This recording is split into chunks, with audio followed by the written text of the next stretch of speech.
Thank you so much for coming.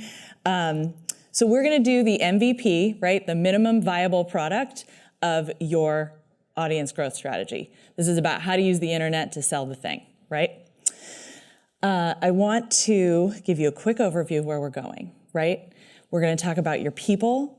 We're going to talk about their journey. My employee quoted me yesterday as saying that good marketing is about empathy. So if you don't start with who your people are and what their experience is like, you're probably going to miss the mark.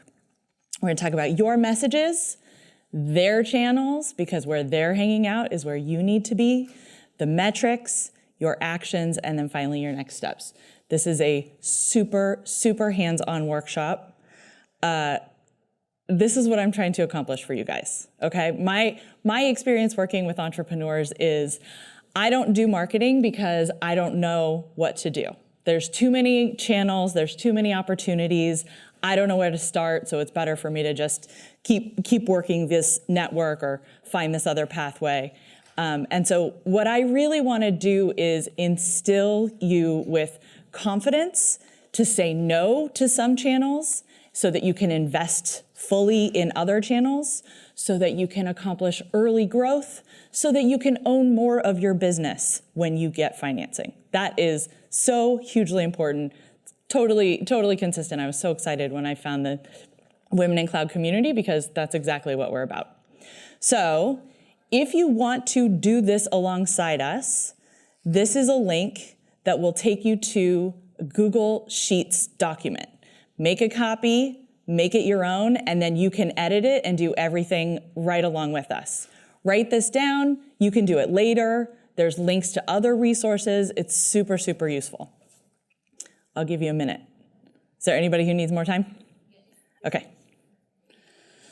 WIC, MVP, growth. There's like 2 or 3 more bit.ly links coming in the deck, so just get ready for that. Okay, we ready to move on? Cool. So, step 1, who are you talking to, right?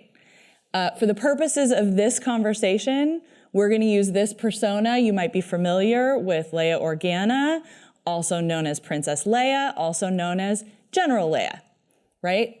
She's got a chip on her shoulder. Her planet's been destroyed. She's fighting an evil empire. She's got a lot going on. In order to know how to sell her something, these are the pieces that should be considered, right? First and foremost, where are they when they're on the internet? What time of day is it? What size screen are they using? What kind of technology do they prefer in their own lives? This is not like a build it and they will come. This is meet them there. Where are they? What's their relationship to your offering? Are they going to bring it to their boss as an opportunity? Or are they the ones that are going to sign the check? Is there something else? Are they purchasing it as a gift? Is it a subscription that they need months or years of commitment? Consider that because that changes the way that you message over time, right? What problems or desires do they have? What are they trying to solve for? What are their reasonable objections? Like if they're going to say no to you, why would they be right to say no to you? Really consider their point of view as how they understand your product. And then the other side of that coin, which is what is the real sweet spot? Why are they going to say yes? Why are you the perfect solution to their problem? Take the time to think about those things, write them down, understand them. So if you have the worksheet, you can do it live. I'm gonna we can go back, I can answer questions. I sort of thought there would be more laptops in the room.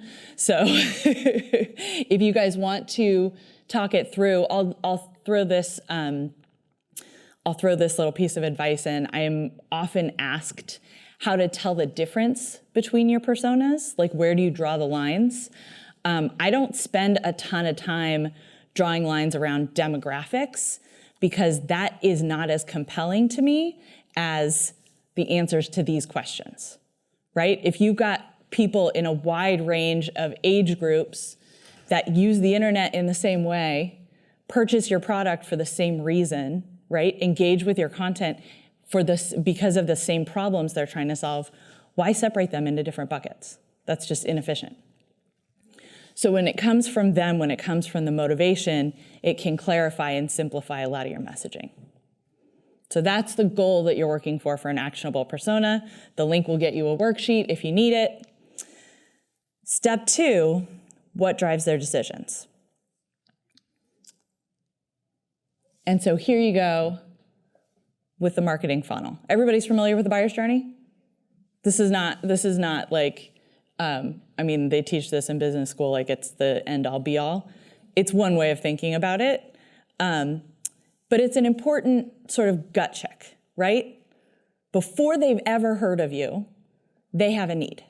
They have a problem, they have an issue, they're hungry, whatever it is. Sorry, lunch is really late. It's really late. They have a need, they don't even know who you are yet. So the awareness step is like, how do they learn about you? How do they encounter you as a solution to the problem that they're experiencing? And then, of course, the next questions they're asking. Okay, so I've heard of this new organization. Do they have what I need, right? Do they seem to be the kind of people, the kind of product that I trust, that I want to engage with? Most of the conversations we're having today are connected to selling to the enterprise. So you guys know this consideration step is long. It's complicated. It's deep. And so understanding each of the steps and having an answer ready, making sure you've got content or work around understanding that things, gives you the opportunity to like anticipate what they're going to ask. When you're ahead of the game, they know that they can trust you. That's how that feels, right? Then of course the action is when they're like ready to commit. Yes, please solve my problem, take my money, right? What should you expect? That you'll see like good content marketers always have a page on the website that's like, what to expect if you're working with us, right? There's a reason for that. It's because you'll feel more comfortable, right? Audiences want to feel trust, and that's the way to do it. And then the final step is referral and retention. We all know that the cheapest customer is an existing customer, right? And the next cheapest customer is a referral from an existing customer. And for this reason, I posted just last week a little LinkedIn rant about where to start. And the answer is always bottom of the funnel. The bottom. If you have great retention, if your customers are happy, that sells itself. Good marketing can't solve for that. But then you work up to the next level. You want the action step to be seamless, right? Comforting, exciting for them. And then you work up again, because the worst thing that could happen is you invest all of this time and energy in awareness marketing way up high at the top of the funnel and then lose people as they move through, right? So always start at the bottom, work up, no matter what the process is. So an actionable funnel takes into account each unique persona, right? It will consider many different issues at each phase of the process, and it will identify all their questions, including what is the perfect alignment and what are their reasonable objections, right? Just that real explicit understanding of their journey can help. So we're gonna actually do this. I get comforted by spreadsheets. Yes, I'm a marketer. Data is kind of my thing. So here's how we do this with our clients. Let's say we're trying to sell beer to Princess Leia. If you couldn't guess from these themes, my agency is based in San Diego. So we had the Comic-Con and we got the craft beer, and that's what we're gonna do. So her awareness is like, I wanna try some new beer. I'm having people over, I'm gonna get a couple 6-packs for my house, right? She's open, she's sort of what's available to me, what do I want, right? Her consideration step, you guys, this'll feel familiar. The consideration step is where her values checks in. She's like, wait a minute, I'm not gonna support a brewery that is owned by the empire. So I need to know about the background of this organization, right? When she's at action step, that's where she's like, cool, where do I get some? And the referral and retention is, was it good? Was it delicious? Did I enjoy it? Super simplified, right? But it does help you to understand how a person's needs and concerns change as they move through the funnel. and how you can't sell them the same thing in the same way at every step of their journey. So this is your opportunity to do this for yourselves. Take a second, maybe. Think about the persona. Think about one persona. Understand, how does this person's understanding of your business and consideration of that engagement move as they start? What kind of problem are they solving? What's their pain point? Moving through, why are you the right answer for them? What objections can you resolve really quickly? There's a lot of sort of unique difficulties around software products that are completely new in the sense that they are solving a problem in a way that is a complete new approach, right? Because there's always this piece of audience education. And so if that applies to you, then the opportunity is to push really hard on the awareness and make sure that you are the answer when people are asking questions without knowing who you are. You are the answer that they keep finding, right? Because then when it comes up over and over again, then they'll start to see that that's your area of expertise. So once we move through that, now this is where it turns into like a really nice little like formula, and I get really excited. So are you guys familiar with the idea of a brand theme? Brand messaging? Yeah, a few, some no's. Okay. So we'll do this example. You guys might be familiar with Stone Brewing. They're pretty well distributed. They're a local San Diego brewery. Their brand themes are really easy to collect out of their marketing because they only tell 3 different stories. Everything they post reinforces these ideas. Their beer is excellent. They love to talk to you about the quality of their ingredients and the awards they win. They're just going to tell you all day long about how excellent they are. They are fiercely independent. They have started businesses to support other craft brewers. They don't believe in competition. They believe that craft beer, like in general, needs collaboration and support. And that's the third one, right? So these are the 3 things, everything they talk about over and over and over again. If you know 3 things about them, this is what you know. I'll give you another example. McDonald's, what do we know about them? Always cheap, always consistent, and according to their commercials, everyone is enjoying it together, right? It's togetherness, value, and reliability. That's what you get from McDonald's. All of their campaigns reinforce those ideas over and over again. So your organization needs to find those themes for yourselves, right? Notice these patterns of the examples I've given. They are limited in number. It takes a lot of work to maintain consistency through messaging that, by the way, most people aren't asking for your marketing. Most people aren't really excited for your next blog post. You're interrupting their day, right? You are genuinely solving a problem for them, but maybe not quite exactly when and how they want it solved. So let's be honest about how much we're asking of them when it comes to consuming a bunch of our content. So you have to keep the brand messages consistent and limited so that there's enough opportunity for them to be reinforced and be something that people can connect to. As with both Stone and McDonald's, you see the example. It's not about the product or the service. That's actually not what the brand themes do, right? They do have to be authentic and evidence-based. This is the wonderful thing about the internet, right? Is that we get better connections with our audience because there's this direct access through, Twitter and chat and stuff like that. And they have to be meaningful to your audience. They have to resonate. So they have to reflect your audience's values. This can be a pretty simple exercise. It can also be a thing that you can work with a consultant on on this for like 6 weeks. You can do it in like 45 minutes. So I'll tell you the way that we usually go through the exercise is so straightforward.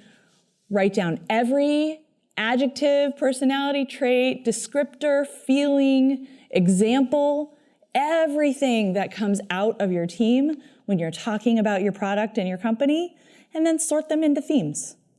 That's basically it. And then you know what's authentic. That's what's true. So if you have the right authentic messages and you understand your audience, right? If both of those things are right on, then you get this like magical thing that happens where the stuff that's true about you is an answer to the concern that they have. And it sets up this wonderful framework for consistent, meaningful, relevant messaging, right? So you're Princess Leia, I need to get some beer for Friday night. And the brand theme that Stone puts up at the awareness level is, we make delicious beer. Consider us, right? At her consideration, that's where her values kick in. They've got an answer for that. Fiercely independent. That's our jam, right? At the action level, they get to talk about how supportive they are, how widely they distribute their beer and others like them, right? They support the whole community, and we're here for you in that, right? And then the referral and retention piece, guess what? That goes back to our stuff's real good, so you're gonna buy more of it, right? I've done this workshop with 100 startups, more. I've never seen something that doesn't fit. I've never seen one like this where you can't get them to align, because if your audience is right and your brand is right, then there will be alignment. That's how we know it works, right? Cool. So this is your opportunity to do it live. Not getting a lot of people like typing away, so I'm just going to keep going.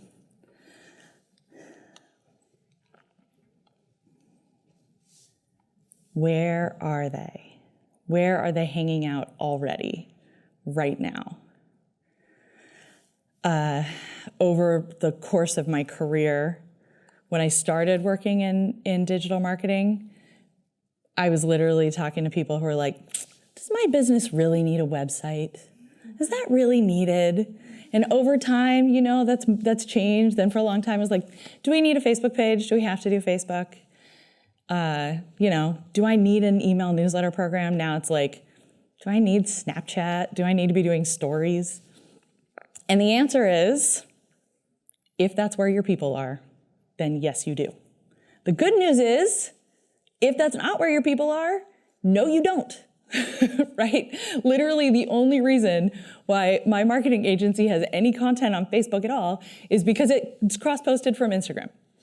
And our Instagram content, by the way, is recruiting. That's not for clients. That's the culture of the organization, in order to attract new employees. So this is how we think about it. Here's what it looks like tactically, right? You're focusing on existing behaviors. You're leveraging organizational strengths. This is so, so important, because if your people are on Instagram, but you don't have a design bone in your body, you don't have a camera on your phone, I don't know how that's possible, but for whatever reason, Instagram isn't a channel that your company can be successful at, that is an opportunity to get really creative and figure out how you can solve that problem and be a unique voice and find a way to exploit that space. Like that's a creative problem to solve. Call an agency, right? Repurpose and reuse content. One blog post of 600 words is 2 or 3 LinkedIn posts, another 5 tweets, right? It's a link in your email newsletter. My favorite thing is to think about our content calendars in quarterly themes, so that then you can mix up all of those different pull quotes and reposts and stuff like that, but it has a thematic consistency over time. So you're like, this quarter we're talking about whatever, and then it's all that stuff, it's all that different content mixed up, and then you do it again next quarter. People love to know what to expect. If you set a cadence with your content, if you set clear expectations and then meet them, people will be very, very much more likely to engage with your stuff.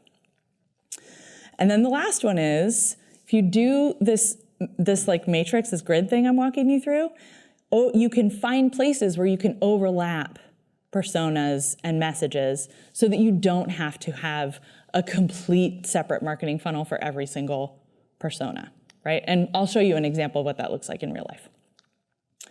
So here we go, channel. She's in the awareness phase. She's like, I gotta go to the store, get some beer. And what is she doing? She's like thumbing through Insta, like waiting for it to be time for her to leave her desk or whatever she's doing.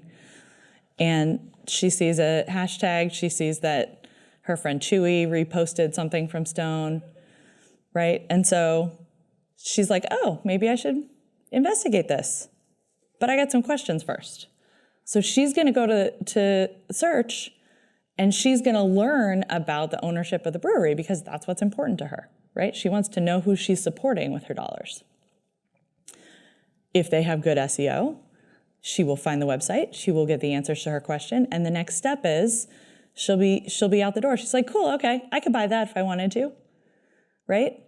Cool, and maybe that turns into a conversion and maybe it doesn't, but one way that we can be a little bit more sure that it will is with a retargeting ad that will send her to the product finder.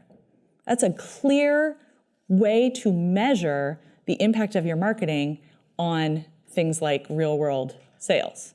Because if you see more views of a product finder, then you know for sure some portion of those humans are actually going to follow through, right? And then it goes and starts all over again. Word of mouth, Instagram, right? Facebook. Once she's happy with the beer, she'll take a picture of the beautiful can or the, glorious bubbles in her glass. Now, as I said, spreadsheets, data-driven marketer. So let's be honest about understanding how we measure this stuff. And it's so simple. I want to please, please, please ask you to if you're marketing metrics, I don't know what to measure, I don't know what it means. We're gonna keep it super simple because if you know why you're in a channel, you know what you're trying to accomplish there, there's one simple number that can answer the question of whether or not you're doing it, right? So actionable measurements are quantifiable. Obviously, they're a number. They connect audience behavior with the intended outcome, right? My goal here is to get more Leias to follow us on Instagram. So how will I know, right? We're on Instagram trying to raise awareness. How will I know if we're raising awareness? More Instagram followers. More people are engaging with your stuff. That means it's the right stuff. So they're simple and easy to understand. One warning, I really don't like discrete goals.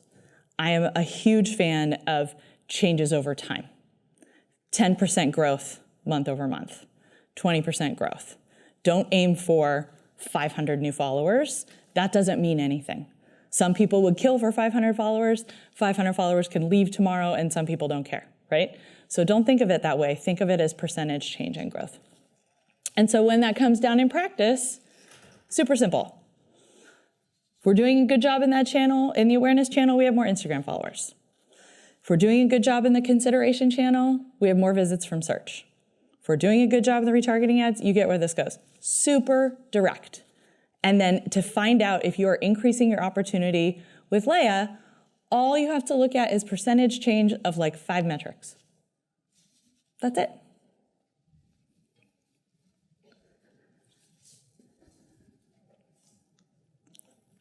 This is your opportunity to do it. Does anybody have any questions? I love to answer questions about any of this stuff, if anybody wants to get brave. Okay. Yes? Just a request. Could you show that link again so you can follow? Oh, yes. Gosh, hold on. All the way back. There it is. Bit.ly, Women in Cloud, MVP, growth. Yeah, there's a matrix, there's a persona worksheet, we actually use an actual Google Docs spreadsheet to do this, and so there's one of those that has this stuff populated with your personas are in a drop-down, your funnel stage is in a drop-down. There's some really good templates and tools there for you. Yeah, if you take a picture of it, then you can have it even when you leave the room. So you might want to grab a picture of it. Yeah.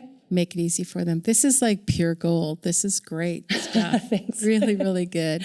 And one thing that I just got to do a little shout out, because you're a B Corp now. Yeah. And congratulations. Thank for you. those of you who don't know what a B Corp is, it's some pretty stringent requirements for organizations who want to socially give back and who are about making effective change. And I aspire one day to be a B Corp, so, congratulations. Thank Great accomplishment. Thank you. Yeah, it was a lot of work. I'd be thrilled to pitch any of you guys on what it's like to be a B Corp, especially as a woman. I'm just going to interrupt the entire presentation to tell you something else. There is a movement of B Corp women CEOs called We the Change. You can find that in a hashtag. You can Google it, We the Change. And the work is completely aligned with the work of Women in Cloud. It's not about technology. It's about women entrepreneurship and women lifting up other women for more economic access for everyone. Super passionate about it. Would love to recruit you. Okay, so let's get back to, where were we? Measurement, did we just do the measurement? Yeah. That's it. Okay, now's where it gets really good. This is where it gets like super strategic and making your life better in a real tangible way. Because this grid that we've laid out, that's not how it actually works. How it actually works is a flywheel. Our friend Bria wants to go fly fishing, then she already understands. You push the lever, the first time it goes around, there's quite a lot of friction, it takes a little effort. Push it again, and it's a little easier. Push it a third time, and by the time you get to the fifth time, that thing is just spinning freely right around. You don't have to push it at all. And you can create your marketing funnel to do that for you. It takes consistency, especially during that first rotation where it's kind of a grind, but it's real. So your attract funnel, your attract stage, right, which you guys will go look and go back to the grid and look at this, but the attract stage feeds an engagement stage, right? Your consideration actions feed action. Your like purchase feeds feeds retention. Your retention, if it's good, feeds more awareness in the form of recruiting and referrals, right? So when you set this content up really intentionally, it's like, what are you asking them to do with the next step, right? These things, in order to be really useful, they must reflect reality, right? You can't be like, oh, I want them to go from Instagram to filling out a form. That's not the way people work. I know that's why you want it to work that way, because it's real easy, but that's not how that goes, right? So it needs to intentionally feed the next step. It should be flexible so that any audience member can enter their flywheel at any step, right? You want somebody in the consideration phase to send a link to somebody else that has never heard of you before, and they can pick it up and start to learn right away, right? Get them in the flywheel so that you can enter anywhere. There's somebody at Leia's house on Friday night who's gonna never have heard of Stone Beer, have one for the first time, and they go from attract, engage, convert, and delight basically overnight, right? In like 60 seconds, there they go. So then it behooves us to understand for each action, for each channel that we're addressing, what are we asking people to do next, right? So your Instagram, hashtags, descriptions, whatever, your call to action is gonna be visit our website, learn more, find where this product is near you, right? You're gonna intentionally push people through. When you get to the website, there's gonna be a banner that says, find this product near you, right? Look at this great, delicious, wonderful thing. Obviously, in this case, we're going to enjoy responsibly, that's the action. But then once it's delicious, you're gonna wanna put it back on Instagram, and guess what? You're feeding the top of the funnel. So it looks like a funnel. Don't think of it that way. Think of it as a flywheel. And it's really, from a marketer's point of view, one of the things that is just such a huge opportunity for all of us to do better is to be real specific about the call to action. Like, before you do the thing, you should know what you want people to do as a result of encountering the thing. So you write a blog post, that's cool. It's got some really important information. It's really going to help people understand what your specific benefit is or whatever. But then you get to the end and you're like, cool, thanks for reading. You got to set up a target so that you know what you're asking from them so that you can make it easier for them to hit it. Understand how they're moving through and just be explicit about the ask. Make sure your calls to action are aligned. Okay, so that's the next action piece. Any questions about that? Cool. So your next steps. Wow, without the workshop stuff, I like flew through this. This is really cool. So I have a lot of excellent next steps for you. I'm going to show you a monthly content planner. This thing simplifies your life so much. It's such a wonderful tool. You do it for one persona, and then you do it for all the rest of them, and then you look at your flywheels together, and you're like, cool, these people need the same thing, and these people need the same thing, so I only have to do that once, right? And you can start to find efficiencies. And then I have some specific opportunities to level up. So, the monthly content planner, this is a template. Notice I'm not talking about what's getting posted, but this is the kind of thing you can hand it to an intern. You can hand it to, you can hold yourself accountable to this, whoever is doing your marketing. The point here is you don't have to reinvent the wheel every time you sit down to write a social post, right? If you know who you're talking to, what phase of the funnel you're in, you already know what message they need because it's on the matrix, and so this is what I'm feeding, this is what I'm filling up the funnel with. This is what I'm feeding my content with. So I've got, Leia and Chewie, they're on the same attract channels, so I can post the same stuff for them. Rey, we all know that Jedis unfortunately aren't allowed to be on social media, so we need to work find other angles to connect with her, right? So she's on the email that goes out on Thursday with product updates and activity and stuff like that. Something so simple like this can just stop that sitting down of like, oh, I have to do this and I have to do this and I have to do this and overwhelm. I get it too, like I'm an entrepreneur. I know the to-do list goes on forever. But one of my ways for controlling for that is to understand real clearly what needs to be done and why. We use OKRs too, by the way, if anybody was in the room for the last one. How possible does this feel to you guys right now? Is there anybody doing something like this right now? How possible does it feel? You guys have one of these? Can you endorse this approach? Yeah, this becomes more like a pay bounce for everybody. Yep. Perfect. That's awesome. Rad. Thank you. Are we going to have her repeat it for the mic?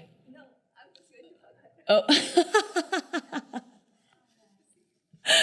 to There's one of these in the download as well. So if you go to that bit.ly link, there's a template for this that you can build out. Here's another opportunity to level up. I'm teaching a day-long boot camp, one at the Riveter in Fremont on February 11th. That's Tuesdays from now. And one at the Riveter in Portland. It's a full day boot camp designed specifically for women entrepreneurs to get their whole marketing plan done. We do this with every single persona, deep dive, find your brand messages, plan your content. You walk out of there with a 3-month editorial calendar. So it goes from like the super high level strategy stuff all the way down to the tactical, dig in, get it done. Special discount for Riveter members. Please, I'll give you the link, the URL where you can go and apply because it's limited. There's only, it says 12, but it's probably only 10 people. And they have to be women-owned or purpose-driven. Those are the only ones. So I'm just going to add, that's a fantastic opportunity. One of the things that I learned as a woman entrepreneur is that I often worked in my business, but didn't always take the time to work on my business. And when you give yourself pause to work on your business, take yourself to that kind of a day-long retreat where you can really accelerate forward so much faster. So thanks. Yeah, it is. I mean, like I said, this is my goal with this thing is very specifically to help women grow their own businesses early, right? To help the early stage startup really understand the best possible way for them to invest in marketing so they don't have to waste their time doing anything that won't be useful. And they know that they'll get results from the work that they're doing, because I just want more women entrepreneurs to be more awesome. So I'm super active on LinkedIn. It'll be hard to find me on other channels. There's a boot camp that's the short link to the boot camp is bit.ly get ready to grow. I'm gonna be at the speakers booth at 3:30 if you wanna come by and like talk specifics. I'd be happy to answer any questions or whatever. And you guys are gonna be the first ones to eat lunch unless there are some questions or anything that we wanna talk about. Cool? Yes? Quick question. On average, how many personas is normal? That is such a great question. can you repeat the question Yeah, for the so last she asked how many personas is like normal? Like where are you looking at? It always depends on your product and like how that works. I think it starts to be more of a burden than a benefit when you get upwards of like 5. Like unless you are a very complicated, like 6-sided marketplace or something like that, obviously it gets real complicated really quick. But there's a lot of space for nuance in between. So like we work with a impact investing firm, and they have one of their persona is called a borrower champion, right? These are people who are bringing them entrepreneurs who need loans in order to build their purpose-driven businesses.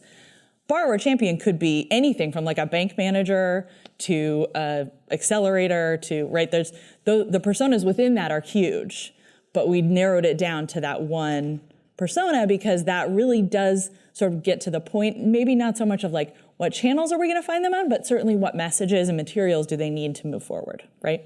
So there's some nuance, you can split it up, but that's part of the joy of like prioritizing it, right? Who's the most important one for you to get right early, and then how do you grow after that? Yeah.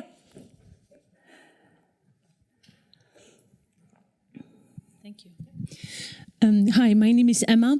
I run a nonprofit, and I'm for the nonprofit sector. It seems to me that what I need to do is have a persona for my donor, and have a persona for my the beneficiary of my product. Is that do I have the right intuition there? Yeah, that feels right to me. I'm a strong advocate for identifying your donors as marketing personas, right? Because the message, their experience of deciding whether or not to give you money or how much to give you isn't that different than the buyer's journey when we're talking about a product. So I think you're right on with that. There might be some nuance, again, depending on your organization. I can imagine a couple of different types of stakeholder personas, right? I can imagine a couple of different types of donor personas, if that made sense, right? Somebody who is a high net worth individual, right, is going to give in a different way than me, right? Somebody who's maybe going to give a small amount every month versus like a large annual gift or something like that. So those are worth differentiating if in the end, they behave, their motivations are different, then they're worth separating. If their motivations, the messages they need to hear at each phase are the same, make your life easier and keep them together. Follow up? So I have one follow-up, which is, so for the nonprofit sector, the person who buys is not the person who benefits. Yep. And is there any need to focus on the persona of the person that benefits, because they're not giving us the money? Right. That's a really interesting question. And you guys, anybody who works with me will learn, depends on your audience is like the only thing that I can always promise. But here's the thing. If your organization is responsible for recruiting those stakeholders, if you have to find those beneficiaries, then they are a marketing persona because they need to be convinced to engage with you. right? And so even though they're not, maybe they're giving you something else, their trust, their time, their I don't know what, but there are essentially any way in which your organization is dependent upon the participation of other people, then you need to find a marketing persona to make sure that you're engaging with them in the best possible way. So the most important thing, I wasn't here for your previous, but I would like to share one thing that early stage of my entrepreneurship, I didn't know that it's a flywheel. Good. I was only looking at that as a funnel. Yeah. But eventually, with my own this thing, I learned that, oh my gosh, it doesn't stop, right? So thank you for saying that, because it is so much helpful when especially like women entrepreneurs, we try to make our space into the market and all that. It is so important to understand this is a flywheel and not just the funnel. Yeah. It is funnel as a part of the action, but then it doesn't stop, and that's why you keep doing. So that was really, really good to mention that. So thanks for that. Absolutely, you're welcome. Yeah, it's definitely, I mean, we all sort of know it in our gut that like a happy customer is more likely to bring us more business, either in the form of a rebuy or in the form of a referral, but we still don't end our client meetings with like, hey, do you have any new business opportunities for us, right? Which we kind of should, because if they're happy customers, they're going to bring us more customers, and that just makes everybody's life easier. And so that's the part where, you know, understanding how all these things work together can really help make it more efficient, right? That's my bottom line, is that nobody has time to do marketing. So if you have money, you outsource it. If you don't, then you feel guilty for not doing it, right? And that's the thing I'm trying to solve. So cool. I'm glad that was useful. That's it? Yes? Wait. Well, before she talks, this is Mia. She's a senior content strategist at Diamond & Branch. She works for me. I was just going to say I have like an unfair advantage in asking questions because I'm a little more familiar with all of this. But can you just talk a little bit about what comes in the boot camp? Oh. What the actual day looks like? Because I think, you know, being introduced to all of these tools is overwhelming and also intriguing. Mm-hmm. And I think, let's maybe if you could paint a picture of what the boot camp looks like. Sure. That would be helpful. So the mantra for the boot camp is that we do it in the room. It's not, you're not showing up there to learn. You will learn, but that's not the point. So it's not a training session, and that's why it's called a boot camp. The first thing we do is there's homework. You show up prepared, you know, depending on who you are and what stage you're at, 6-ish hours of homework that you have to do. You show up, we identify, refine, clarify, make actionable your personas. Then we work through your brand messages. We workshop. Basically how it goes is like I teach, we workshop, we discuss, we refine, and then we move on to the next thing. And I teach, we workshop, we discuss, refine, and then move on. So we cover personas, we cover brand messages, and then we start filling out these messaging matrices for those personas and brand messages. We have a full discussion on channel usage. So we talk about digital and traditional channels, how to evaluate the opportunity for your audience, answer questions like, if I'm writing a blog post, how long does it have to be? Or how often do I have to publish those posts? Or how frequently can I email my subscribers, or should I not?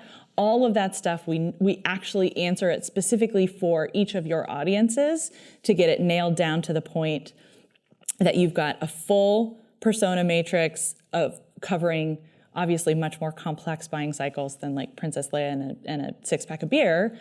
So we cover all the different questions at all the different buyers' stages. And then later in the day, we do goal setting for your first year of your marketing work. We map and identify the flywheel and how each of your customer flywheels can overlap so that you can take things off of your to-do list. And then the last thing we do is that generic calendar, and we build out a 3-month editorial calendar so that you literally know the topics for social media content, email newsletters, article content, whatever you have to do in order to get that flywheel spinning in the first 3 months, you have your to-do list and your schedule when you walk out the door. So you know from that point it's either hand that off to your intern, your marketing director, your partner, whoever, right? Whoever's going to do it, and you know the whole system is going to be complete and consistent, or you've got a little thing for accountability right there to like keep you on track. There's one other element to it that is we have, if you guys are part of the Women in Cloud online community, we have also an online community that uses the same platform. So we're also on Mighty Networks, and it's all graduates of the bootcamp who we do office hours, we answer questions, sort of accountability and support.